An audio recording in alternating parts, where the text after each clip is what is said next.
James Cameron's latest movie has reached an amount of hype that most blockbusters could only dream of. Avatar introduces cutting-edge 3D technology and is bound to be one of the biggest movie spectacles of the year.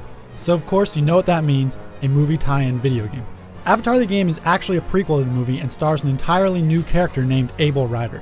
It takes place on the same lush jungle paradise of Pandora and involves a fight between a militant human faction and the tall blue natives of Pandora called the Na'vi. Like a lot of wars, this is one over resources, particularly a rare mineral found in the Na'vi forests. Ryder needs to decide if he wants to either help the humans harvest the mineral or help the Na'vi fight for their home. Unfortunately, the game does a terrible job of explaining this backstory.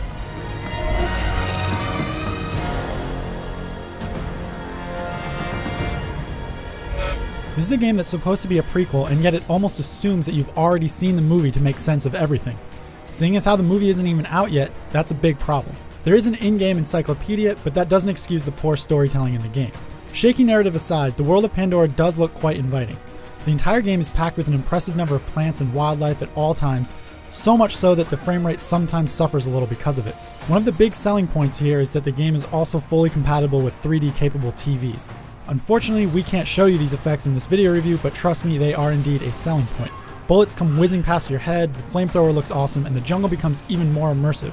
It's a shame that only a very small number of gamers will be able to experience this right now.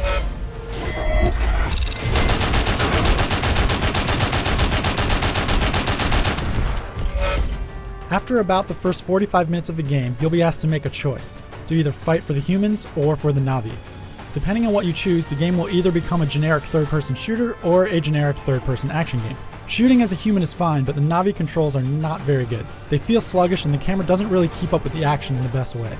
The biggest problem with the game though is that since the storytelling is so weak, I didn't really care about what was happening at all. Without the proper motivation, it just feels like a bunch of been there, done that, fetch quests, and combat sequences.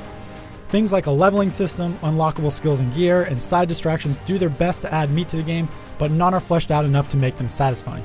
The ability to control military vehicles or ride the animals does spice things up a little bit, but the gameplay here is nothing special. There also is a multiplayer mode, but you probably won't be playing it very long either. Again, this is because loose controls and middling combat drags the experience down.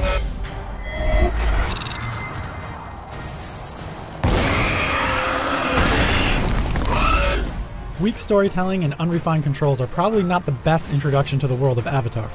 Although not the worst movie license game, and there are some really bad ones, it feels like you have to watch the movie before you play the game. However, if you own a 3D capable TV, you will be treated to some pretty snazzy visuals. The rest of you should probably just wait for the movie to come out to see how big of a fan you become. For the full written review, check out IGN.com.